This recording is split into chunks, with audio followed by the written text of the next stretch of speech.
Жей юбилейлар шыры дисәк бер дә ялгыш булмас. Тапшырубыз кунаклары матур гомер бәйрәмнәрен билгеләп үтүче шәхесләребез. Бүгенге кунагыбыз Кәрим Тинчурин исемендәге Татар дәүләт драма һәм комедия театрының улпат шәхесе, Татарстанның ат казанган артисты Әлфия Хәсәнова бу көннәрдә үзенең 70 яшьлек юбилеен билгеләп үтә. Әлфия Якуб кызы Хәсәнова 1952 елның 5 июнендә Саба районы Шәпки Саба авылында туа. Урта белем алганнан соң Казан мәдәният һәм сәнгать университетының режиссерлар әзерләү бүлегенә укырга керә. Аны уңышлы гына тәмамлап, туган ягына әйләнеп кайта һәм Саба яшь тамашачылар театрына нигез сала. 1979 елда Әлфия Хәсәнова Кәрим Тинчурин исемендәге Татар дәүләт драма һәм комедия театрына артистка итеп эшкә чакырыла. Ул биредә беренче рольләре аша ук үзен чын-чынлап таныта, тамашачылар мәхәббәтен казана. Әлфия Хәсәнова Татарстанның ат казанган артисты. Әлфия ханым, исәнмесез? Хәерле көн. Хәерле көннәр барчабызга. Чын күңелдән сезне матур гомер бәйрәмегез белән котлыйбыз. Сезгә озын гомер, нык сәламәтлек һәм әлбәттә иҗади уңышлар телибез. Рәхмәт, бик зур рәхмәт. Әлфия ханым, сез инде тамашачыларыбыз яратып өлгергән, безнең яраткан артисткабыз. Һәм сезнең турыда менә инде тапшыруга әзерләгән вакытта шундый бер мәгълүмат таптым әле. Сезнең театр артисткасы булу теләге шул кадәр көчле булган ки, сез хәтта өйдән дә рөхсәтсез чыгып киткәнсез икән, әйеме? Әйе, ул вакытларда бик артист булган кешеләрне өнә бетермиләр бит.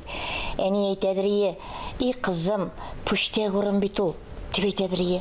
Оннан соң инде мин театрда эшли башлагач, ул әйтте: "И, син шулай бөтен дөньяларны гизеп, карап күреп йөрисең, әле аны диде кешеләр акча түләп тә барып карап бетерә алмыйлар син күргәнне", дип. Ул инде күрәмсең үзен шулай юаткан. Кем итеп күрә иде соң әнигез сезне? Минем әни укытучы булды, 46 ел балалар укытты. Мин үзем дә әнидә укыдым. Аның мине инде дәвамчысы укытучы итеп күрәсе килгән булгандыр.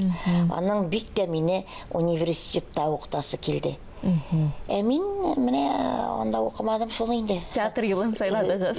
Инскультурга укырга киттем дә. Ну, шулай язган булгандыр инде.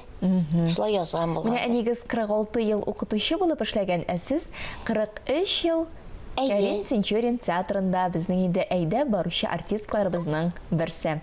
Әлеге театрга сез 1979 елда эшкә килгәнсез. Шулай. Әле ул вакытта мин театрга эшкә килгәндә безнең театр теге күренекле Кремльнең сәгать астында күчмә театры булып эшли торган идек. Әйтәсем килә, менә бу залларны тутырып килгән бүгенге тамашачыларыбыз, улар инде без тәрбияләгән тамашачылар бит булар дип без горурланып әйтә алабыз. Менә ул чорда әле театрга эшкә килгән мәлдә нинди рольләр эләгә сезгә? Ул вакытта ничек дип әйтим, бөтенебезгә дә рольләр менә көтеп кенә торадыр инде. Чөнки анда менә яшьләр, бик иркә яшьләр эшләп китә алмадылар. Киткән кешеләр дә булды. Клублар салкын, автобуслар салкын, кай вакытта машиналар карларга күмелеп шунда туктап калган чаклар була. Трактор чаналарыннан төшеп, ат чаналары белән барган, өскә тулыплар киеп, ат чаналарында утырып барган чаклар да булды инде. Клубка килеп керәсең, клубның пишмакларына тирә-ягына карасаң, йолдызлар җимелдәгәндәй, ап-пак кар бөртекләре сиңа карап елмаеп тора. Син шунда нинди ролең нинди инде? Күлмәк, кыска җиңле күлмәкме, озын җиңле күлмәкме? Анда инде колын киенеп уйный торган артистлар бәхетле булды. Кыска җиңле чыныгу узган шыныгу булган инде ул безнең өчен. Шулай булга карамастан, мин бик яраттым. Мин бүген дә бик яратам. Мин бик яратам үзебезнең театрыбызны, үзебезнең артистларыбызны, үзем уйнаган бүтән рольләремне бик яратам. Менә әйтәләр бит, ул эшеңне яратып эшләү ул ярты бәхет инде. Дип әйе. Менә бүгенге көндә дә сезнең бик матур спектакльләрегез чыгып килә, Өзелгән яфраклар, мәхәббәт баскычы, шулай бит. Шашын җир, безнең халык бик ярата. Безнең спектакльләр, Аллага шөкер, чыгып торалар, тамашачыларыбыз карап тора. Теге нәрсә диләр әле, кайнар табадан төшкән кыймаклар сыман. Ашап бетереп кенә барсыннар. Менә безнең телевидениеның алтын фондында сез уйнаган бихисап спектакльләр саклана. Шулар арасында Өзелгән яфракны әйдәгез бер карап тигәле. Шулда бармы ни? Әйе. Әнекәем. Эшең беттеме? Йөрәйләр, утыр әле монда, утыр. Сөйләшүдә рәхәтләнеп, атымында әнә юнлап сөйләшүгә кеше калмады. Син яхшы кеше. Әнә. Алкашларына хаман хөкем сөрә. Алар ни булсын? Алар инде иблисләре саклыйдыр. Төне көне ишәләр. Ишекне саклыйлар. Ләсәни ташлыйлар, әнә йомышлап та куялар. Артларыннан җыеп бетерә торган түгел, шылканыш. Ярыйсың бар. Монда син рәхәтле, әллә ни хәтле халык дворник булып эшләде. Түзүлүкләре җитмәде. Син сабыр. Әйе, Аллаһ ярдәм бирсен инде сиңа. Телең юкшы, телең булса рәхәтләнеп сөйләшеп тә бер. Авырдыр сиңа бу дөньяда яшәүләре, әле монда теллеләргә дә аңлашулары бик авыр. Ялгызлыкта кашып шушында чыгып торган була. Монда да сөйләшергә кеше юк. Яшьләр ашыга, картлар да зарданып, шул телевизор карап юалырга гына кала инде. Сиңа ул шатлык та юк. Телевизор тәсез шокраклар өчен түгел шул. Әйе. Әлфия ханым, сез тормыш баскычыгызның 70-нче катына мендегез. Артыга борылып карасаң, күпме юл үтелгән. Никадәр вакыт узган, әйеме? Әмма шулай да сезнең тормыш фәлсәфәгезне ишетәсе килә. Тормыш фәлсәфәсе инде ул бәндә сөйләр, тәкъдир көләр ди. Бөтен үзеңнең хыялланган, бөтен уй фикерләреңнең бөтенесендә үтәп бетерергә мөмкин түгел. Әгәр дә менә шушы тормышыңда үзеңнең теләгән иҗатыңда канәгатьләнү табасың икән, бу инде тулайым бер бөтен булмаган очракта да синең тормышыңның 90-100% булмаса да 87%-лары инде аның үтәлгән дип атала. Әлбәттә, гел бөтен мизгелдә дә бер туктамый бәхетле генә булып яшәп булмый. Бәхет ул бары тик мизгел. Менә мизгелләрдән генә тора. Вакыт та мизгел, вакыт аяусыз.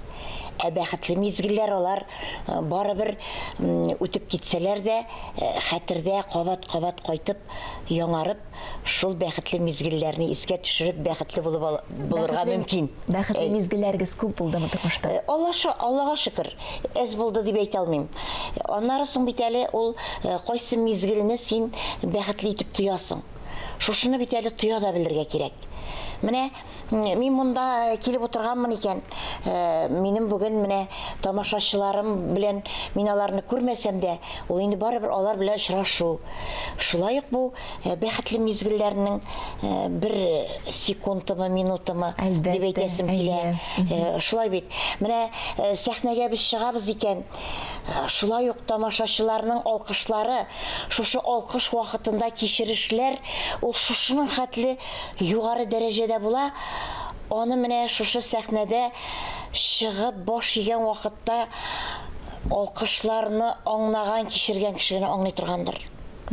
Әйе, сәхнә бит ул серле һәм сихерле урын. Анда аякка баскансың икән, әйләнә сәхнә, шунда калсаң каласың, калмасаң инде ышып төшеп каласың дигән сыман. Әлфия ханым, әнәсенең булдымы шулай? Менә шушы рольне уйнар иде, менә күңелдә калган. Алай булмыйча булмый инде ул, Айзилә. Әлбәттә, ул инде дип әйтеп гел шул турда гына уйлап йөрмисең. Ул шулай ук уйлап аласың да, менә мин шушы рольне уйнарым дип әйтеп. Әйе, менә без яшь вакытта Кызыл яулыклы гүзәл кәйгенәм дигән спектакльләр, Айдын спектакльләре Камал театрында бик зур шундый зур уңышлар белән барадыр инде. Аннары Анам кыры спектаклендә Тулган ай, әйтәсем килә менә ул андый спектакльләр бүгенге көндә инде бик модада дип әйтә алмыйм. Но шулай булса да, менә минем хәзер инде шушы Тулган айны уйный ала торган көннәрем җитте дип әйтәсем килә. Инде бу әлбәттә ул бит артистның үзенең режиссеры булырга тиешле. Синең хыялың, синең уең белән генә түгел. Аннары юк, мин әйтмим. Аллага шөкер, мин рольсез утырмадым. Бик яшь вакытта үтә матур, матур рольләр уйнадым. Инде аннары характерный рольләргә күчтем. Инде хәзер шулай ук үз яшемә туры килә торган тагын матур спектакльләр, матур рольләрем бар әле. Әйе. Аллага шөкер. Сез бәхетле артист дип әйтергә була. Алланың биргәненә шөкер. Бик зур рәхмәт, Әлфия ханым, бүгенге иртәгезне безнең белән башлаганыгыз өчен. Тагын бер кат сезне матур гомер бәйрәмегез белән чын күңелдән котлыйбыз. Үзегезгә дә шулай мине юбилеемда онытмыйча чакырганыгыз өчен бу инде хөрмәт дип атала. Хөрмәткә мине лаек иткән өчен сезгә дә бик зур рәхмәтләр. Эшләрегездә зур-зур уңышлар насыйп булсын. Амин, рәхмәт бик зур.